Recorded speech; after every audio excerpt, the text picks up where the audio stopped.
Desde hace aproximadamente unos 70 años atrás, se puso en marcha un plan de ayuda a la evolución de la Tierra denominada Operación de Rescate Planetario. Según nos explica Trigueiriño en el libro Los jardineros del espacio, esta operación se programó en 3 fases y nos dice: nos encontramos en la tercera fase de ese programa que en su totalidad tiene el objetivo de impulsar la evolución de la Tierra y ayudar a los seres humanos terrestres durante la transición planetaria. Fue trazado un programa de aproximación y en los días actuales los mundos de conciencia superior se vienen tornando perceptibles para nosotros. Los seres intraterrenos y extraterrestres que alcanzaron la evolución superior se aproximan al hombre de la superficie de la Tierra para estimularlo a desarrollar una visión más amplia del universo y a establecer una relación con ellos, los seres del cosmos. En otro de sus libros, Los océanos tienen oídos, expresa que los mundos intraterrenos, el servicio grupal en la superficie de la Tierra, en este tiempo de transición, los diversos centros sutiles dedicados a incrementar la calidad de vida y otros, son como piezas de un mosaico cuyo diseño completo solo puede verse cuando dejamos de darle atención a las partes y penetramos en el conjunto. Podemos relatar también nuestra propia experiencia como una pieza del mosaico mencionado anteriormente. La manera en que cada uno de nosotros puede acercarse o experimentar el contacto con esos seres y centros y recibir información y guía con respecto a este rescate es diferente para cada uno y se materializa según la apertura de nuestra conciencia individual. En mi caso particular, el comienzo de esa conexión sucedió cuando tenía entre unos 14 o 15 años y descubro en la biblioteca de un tío muy querido 2 libros que me llamaron la atención.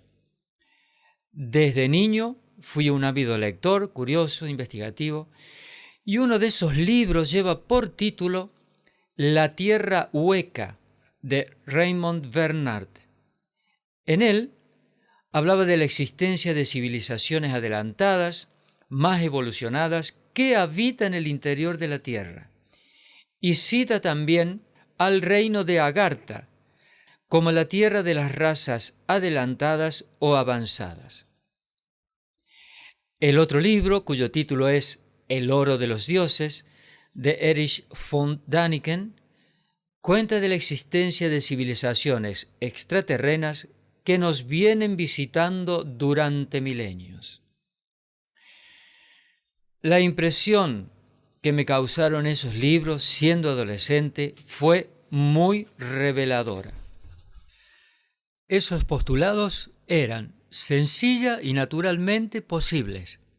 No había nada en mi mente o en mi conciencia que los negara. Simplemente los aceptaba como posibles.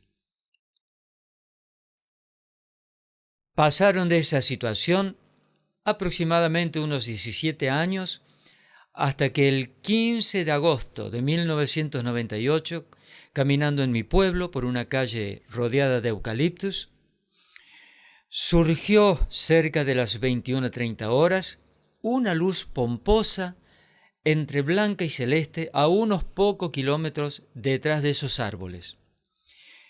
Hizo un movimiento semicircular perfecto hacia abajo y se dividió en 2 más pequeñas anaranjadas, similar a la imagen aquí expuesta, solo que es ilustrativa porque el evento fue en la noche.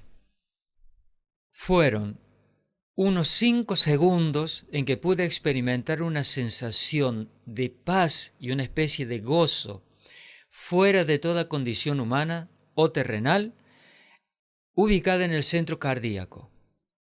Y eso fue todo.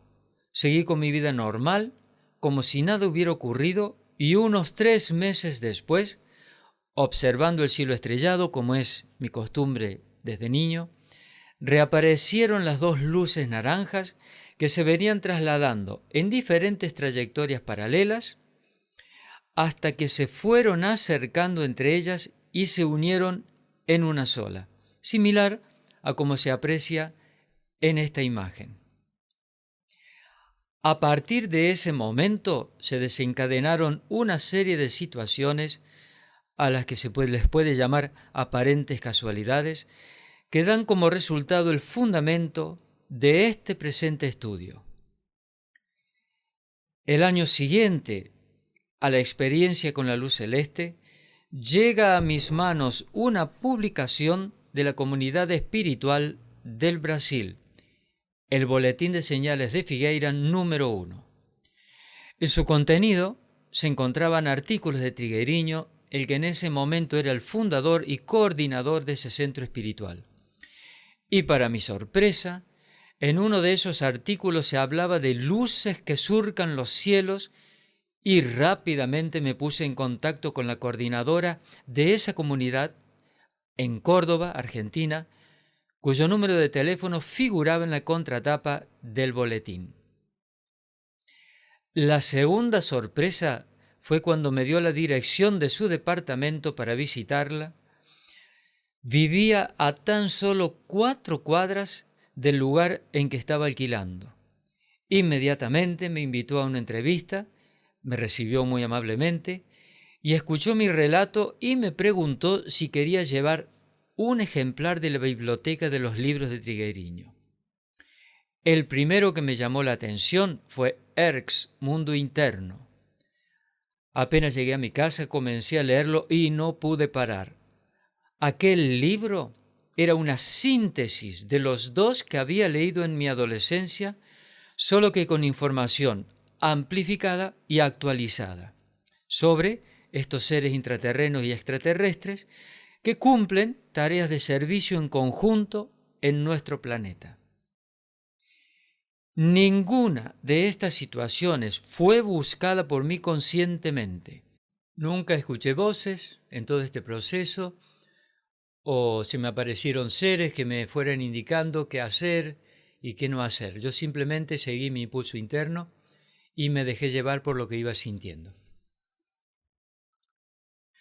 Pasaron desde ese 15 de agosto hasta la publicación de esta presentación unos 25 años aproximadamente, en la que pude realizar un artículo publicado en una plataforma de la red, que es una síntesis a través de variadas fuentes de información sobre el rescate planetario y la gran red de ayuda conformada por diferentes jerarquías y seres evolucionados, cumpliendo una tarea integrada, de la cual participan centros planetarios interoceánicos, ciudades intraterrenas, bases operativas, centros y colonias espirituales, núcleos extraterrestres y grupos e individuos en servicio.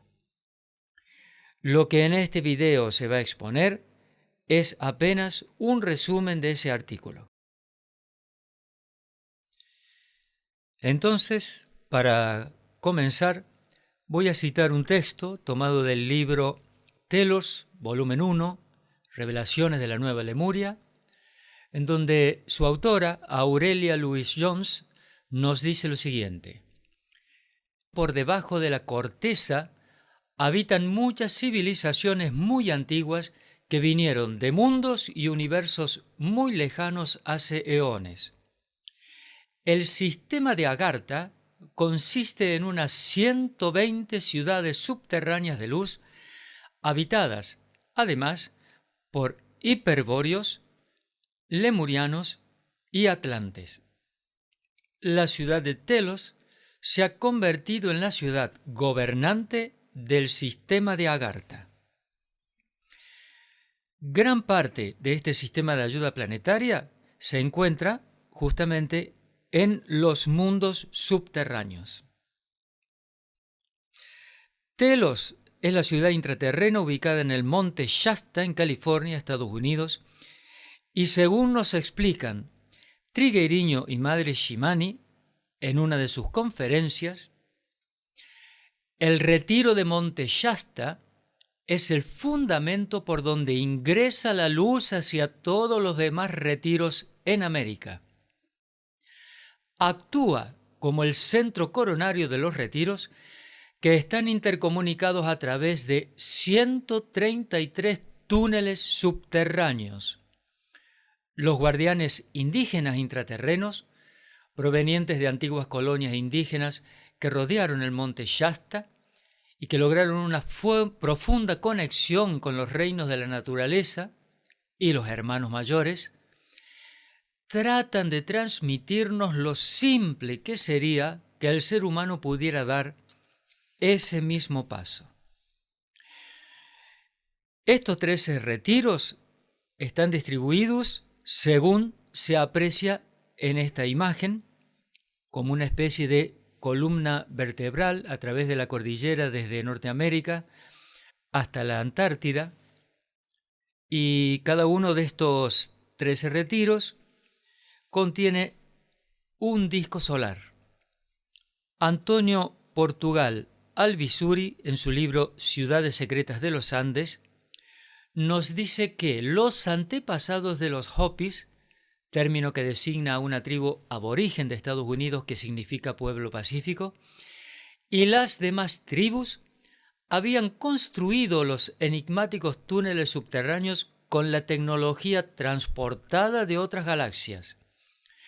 Muchos de los habitantes de la cultura Hopi, desde hace muchos años, se intercomunican transportándose subterráneamente, utilizando los túneles en el continente norteamericano. Estos están conectados con los túneles en Centroamérica y Suramérica y están conscientes de que todo está centralizado en los Andes. Entonces, según vemos en la imagen, si el monte Shasta, el centro del retiro de Monte Shasta, con su disco solar Emanashi, figura como centro coronario por el cual se canaliza toda la energía hacia los demás centros, el centro cardíaco, es decir, donde todo se centraliza, es el disco solar Ilumana, donde se encuentra el centro planetario de Mixtlitlán.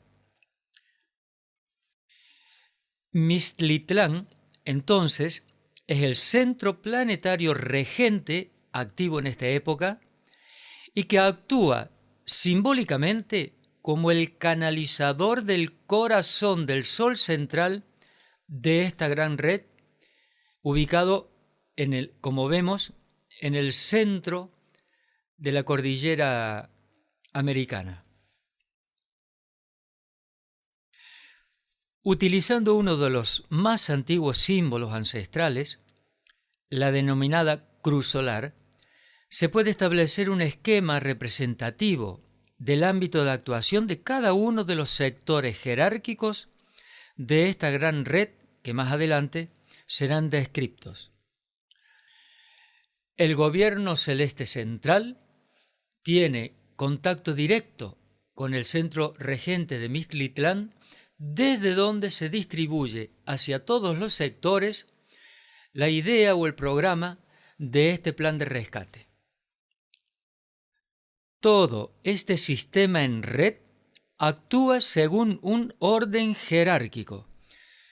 Pero aquí es necesario aclarar que el término jerarquía no tiene el significado atribuido comúnmente según nuestros parámetros humanos, no tiene el significado de un ente superior que ordena y un inferior que obedece ciegamente.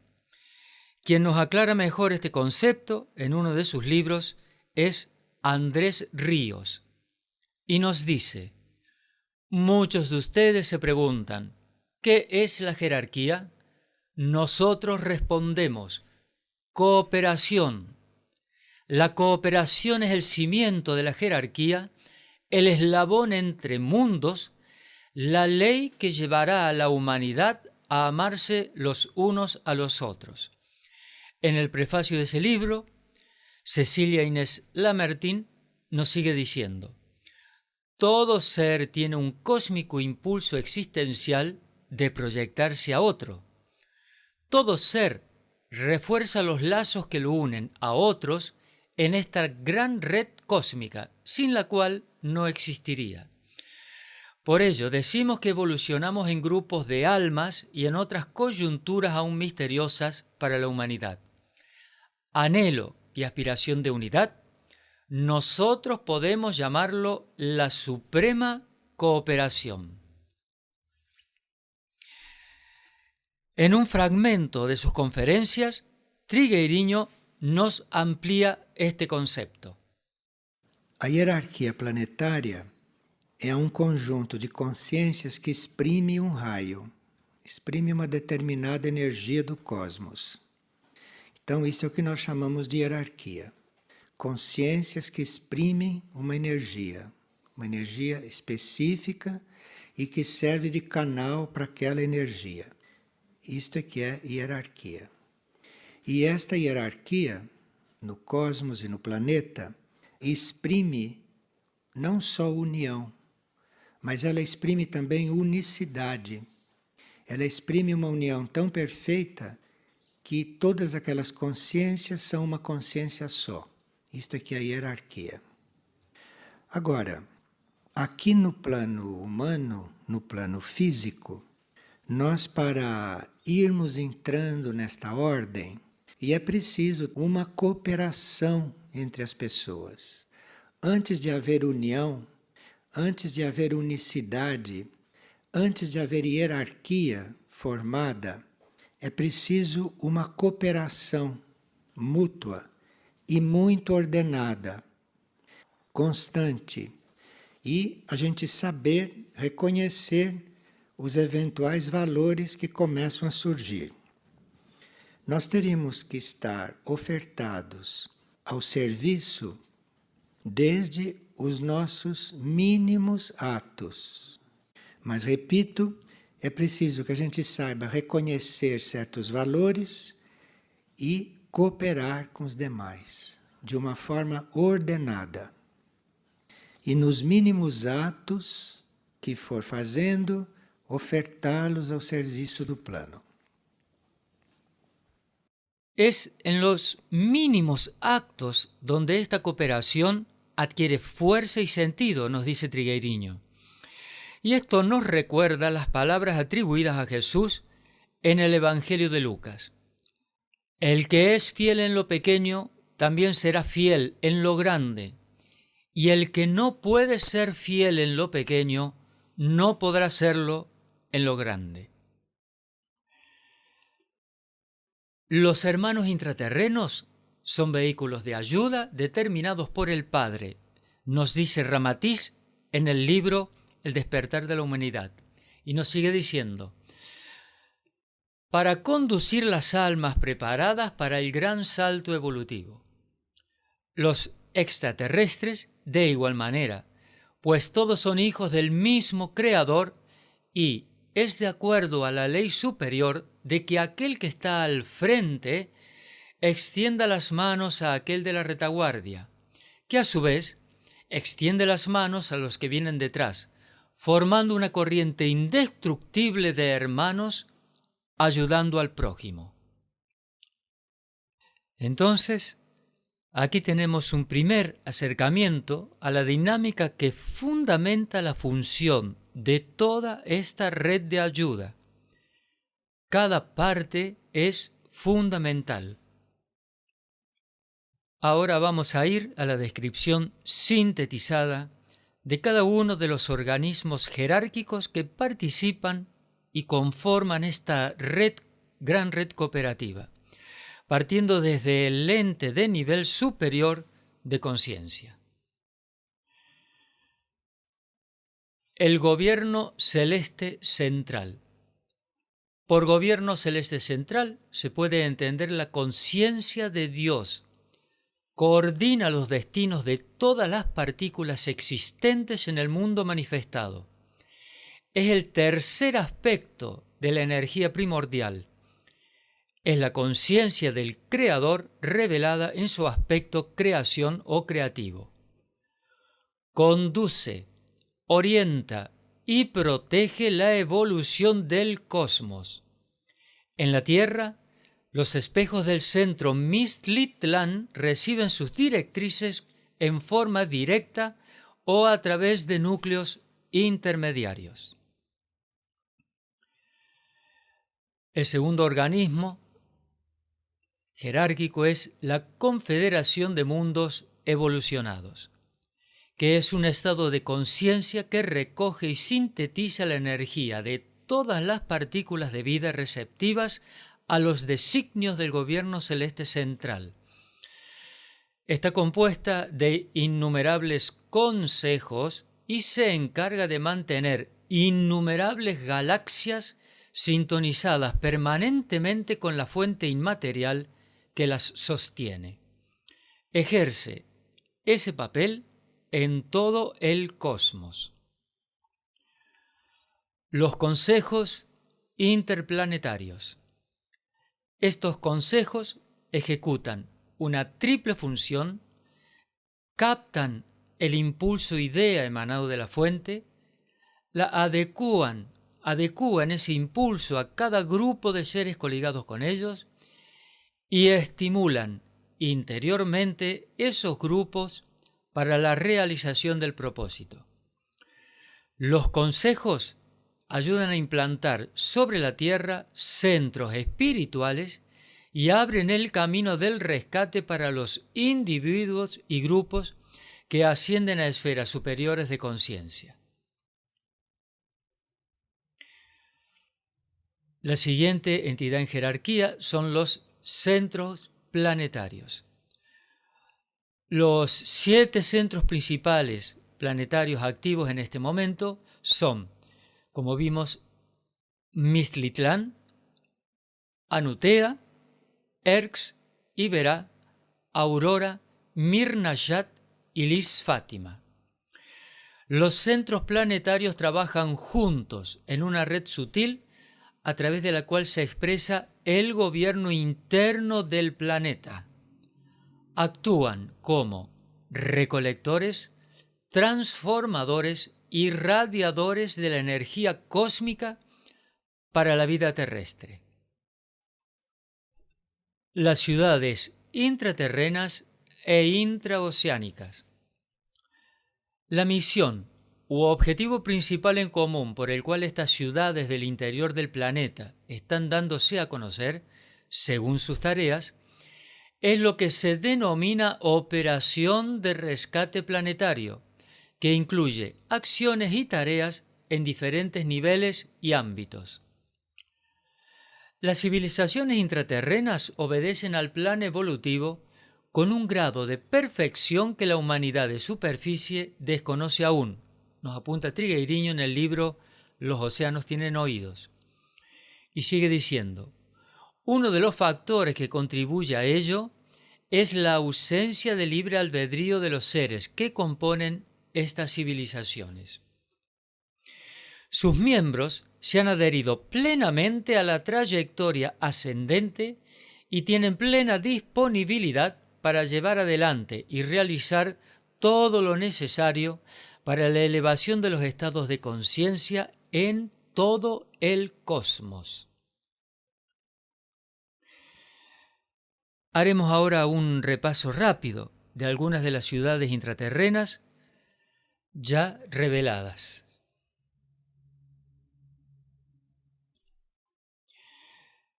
En Argentina, además de las ciudades intraterrenas de Erx y de Iberá, se revelaron también las ciudades intraterrenas de Isidris, en Mendoza, Áncar, en La Rioja, e Inquillur, en Sierra de la Ventana, en la provincia de Buenos Aires.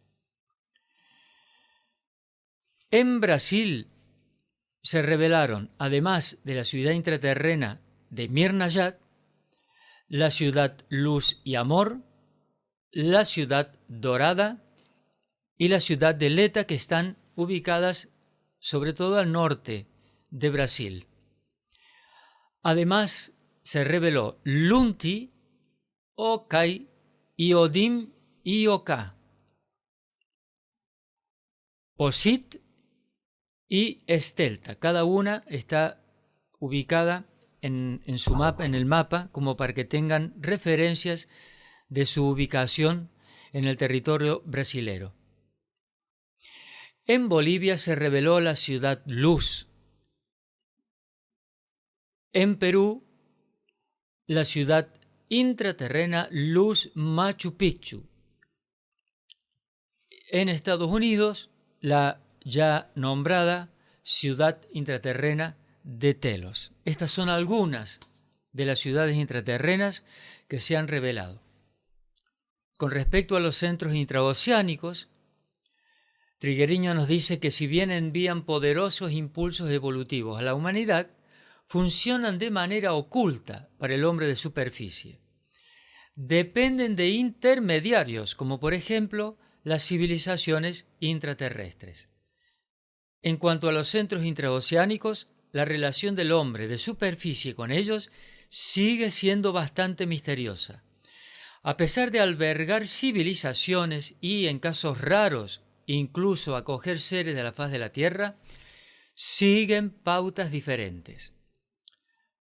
Las civilizaciones intraoceánicas constituyen un sector específico del reino humano y, debido al grado de sutileza y pureza que necesitan mantener, su contacto con el hombre de la superficie se da en niveles muy profundos de conciencia, proceso diferente al que ocurre con los centros intraterrenos que ya se han revelado más abiertamente.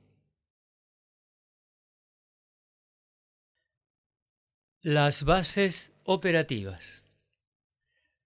Los centros planetarios, los 7 que ya conocemos, son los conductores de las energías cósmicas o superiores hacia el planeta.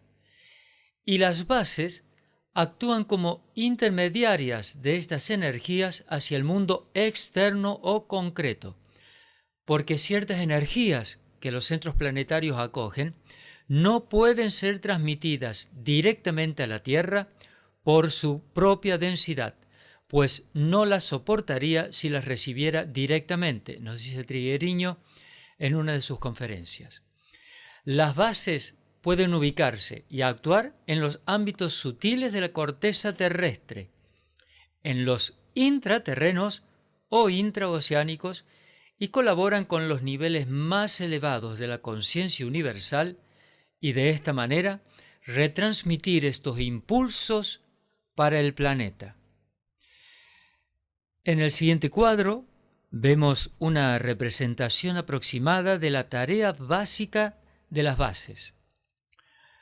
Entonces, la fuente de luz, que se transmite a través de las energías cósmicas y galácticas, los centros planetarios que actúan como una lente de esa fuente de luz, y las bases de operaciones como filtro, que llegan, la energía ya filtrada, hacia los grupos e individuos en el ámbito planetario o material, porque como se dijo, son energías demasiado potentes para ser soportadas aquí en la Tierra.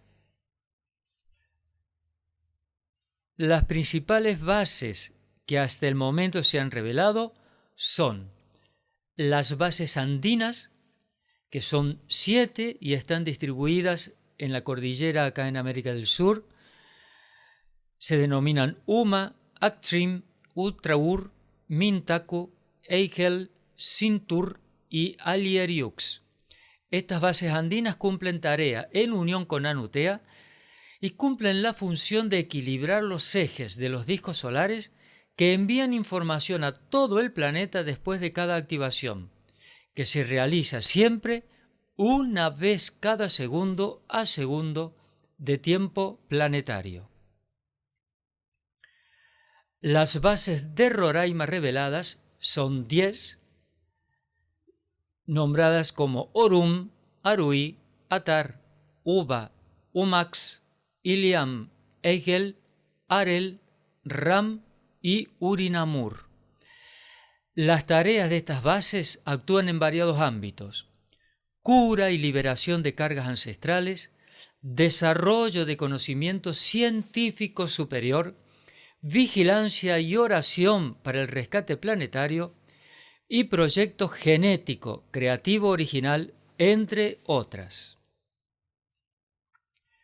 También se revelaron las bases suprafísicas, es decir, bases que no están en el ámbito intraterreno, como Niscalcat.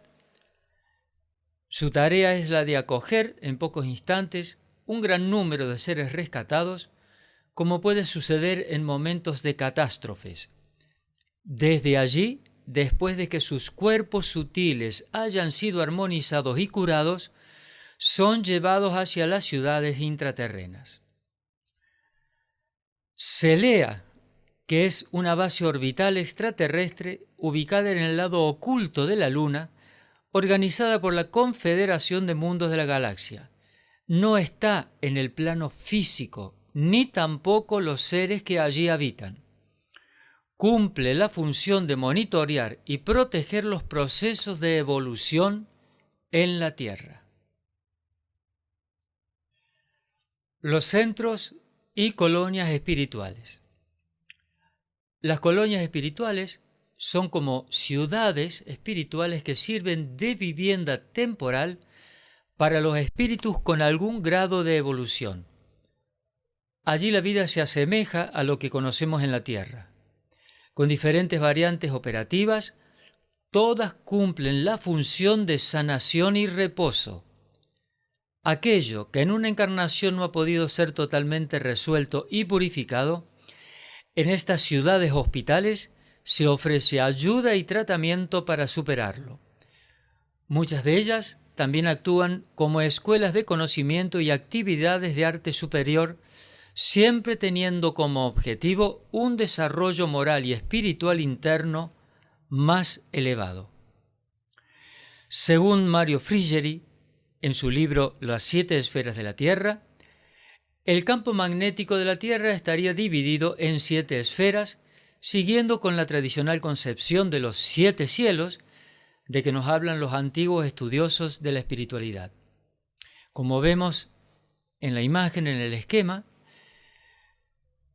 la primera esfera, denominada núcleo interno, núcleo externo y la costra o manto, se refieren a la Tierra interna. La segunda esfera, que es la costra terrestre, alude a la superficie de la Tierra. La tercera esfera, denominada umbral grueso, umbral medio o umbral, son los primeros niveles superiores a la corteza terrestre, y aquí es donde se establecen, en este nivel, las ciudades hospitales. La primera colonia espiritual revelada masivamente es Nuestro Hogar, a través del médium Chico Xavier y André Luis. En la imagen se ve el dibujo esquemático de la ciudad espiritual de Nuestro Hogar, según lo visualizó Eigorín Acuña, a quien vemos ahí en la foto, en esta imagen, a los dos juntos, Chico Xavier y Eigorín Acuña. Mesmer, a través de Allan Kardec, nos dicen que el mundo de los invisibles es como el vuestro, pero en lugar de ser material y grosero, es fluido, etéreo y de naturaleza semimaterial, que es el verdadero cuerpo del espíritu, extraído de estos medios moleculares, así como el vuestro está formado por cosas más palpables, tangibles y materiales. El mundo de los espíritus no es el reflejo del vuestro, es el vuestro, que es una imagen grosera y muy imperfecta del reino más allá de la tierra. Otras colonias espirituales fueron reveladas después de Nuestro Hogar. Vanya Arantesdamo, a través del espíritu guía Joannina Darji, en su libro Moradas Espirituales, muestra dibujos descriptivos psicografiados de algunas de las 20 colonias espirituales en Brasil. Presentaremos aquí solo algunas de estas pinturas psicografiadas a modo de ejemplo del estado casi paradisíaco en las que estas colonias se sitúan. La colonia de las Flores, en la región central de Santa Catarina. La colonia Nueva Esperanza, que actúa en varios puntos de la crosta terrestre. La colonia de las Montañas, al noroeste de Minas Gerais. La colonia de las Violetas, en la región de Rio Grande do Sul. La colonia Gramado, región de Goiás y Mato Grosso. Y la colonia Arco-Íris, región de Porto Velho y Manaus. Por último, según el orden jerárquico de la gran red, se encuentran los grupos e individuos de contacto que actúan en la superficie de la Tierra. La formación de grupos e individuos en la superficie de la Tierra, como parte integrante de la red de ayuda para la elevación planetaria y coligados a su vez a las civilizaciones intraterrenas y extraterrestres, tuvo como señal de apertura y comienzo por parte de los guías superiores hace unos aproximadamente 70 años atrás. Los retiros externos, explica Ricardo González, son aquellos seres humanos que viven en el mundo moderno, pero que, conscientes de esta realidad que los une a los santuarios de la Hermandad Blanca, actúan en la sociedad para generar un cambio desde adentro. Los retiros externos están constituidos también por los estudiantes de la luz, aspirantes de la verdad primera. En esta primera parte, entonces, se ofreció una descripción resumida de lo que se constituye como la gran red de ayuda para el rescate planetario. En la segunda parte se expondrá una síntesis de la dinámica del funcionamiento concreto de esta red, sobre todo la información de lo que a cada individuo y grupo le corresponde como tarea para ligarse a este programa de rescate y ayuda. La información ampliada y detallada de lo aquí expuesto, para quienes deseen profundizar sobre este tema, se encuentra en el enlace expuesto en la imagen, que también irá en la descripción del video, más la cita de todas las fuentes, ya sean libros, artículos o audios, que también serán aportadas en la descripción.